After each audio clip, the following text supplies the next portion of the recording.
Good morning, everybody. Thank you for being here today. Appreciate you taking a few moments. If you want to follow along, we'll be in Genesis chapter 28, beginning in verse number 10. Verse 10 says, Jacob left Beersheba and went toward Haran. And he came to a certain place and stayed there that night because the sun had set. Taking one of the stones of the place, he put it under his head and lay down in that place to sleep. Begin kind of a next section, a next movement, if you will, in the life of Jacob. Jacob is going through a phase here where he is going to deal with some emotion that at some point all of us deal with. Maybe not all at once. It appears Jacob was dealing with all of them. Shame, loneliness, just totally destitute, feeling like he had nothing, fear, and we could go on and afraid, alone, threat. I mean, we could break it down into all kinds of things that Jacob was going through in this particular moment, and again, all of us at some point deal with those emotions. Again, maybe not all at once, but generally, it seems to me that when one comes, they usually come in groups, and if one comes along, then it won't be long till one of the others, the rest, come along. They seem to travel in a group. And sometimes it's our own fault. Sometimes it's our own sin. Sometimes it's the sin of people around us even that can cause us. But is there any hope? That's what we're looking for here.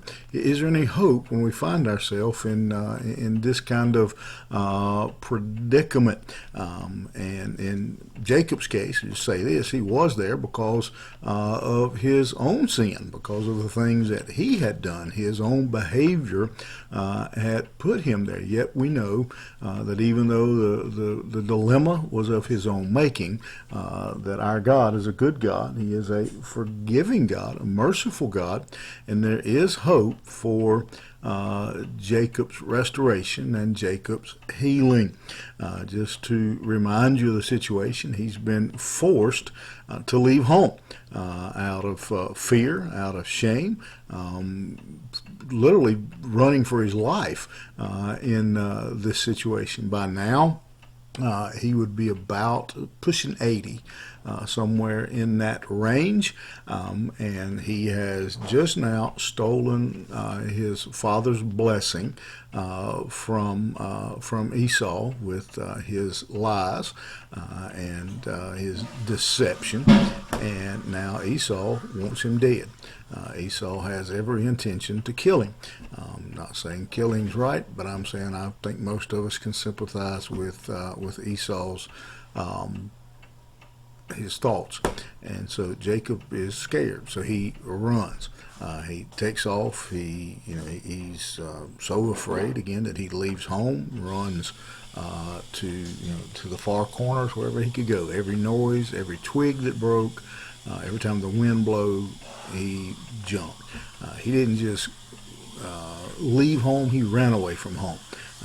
He hit the road so far that Haran was basically 500 miles from home. Now, a 500-mile journey today, still a pretty good journey, but nothing like it would have been in that time, traveling by horse, donkey, whatever you would have found yourself on, and dangerous there. And he's sleeping out in the open, and he gets to the point where here he's sleeping with a stone for a pillow.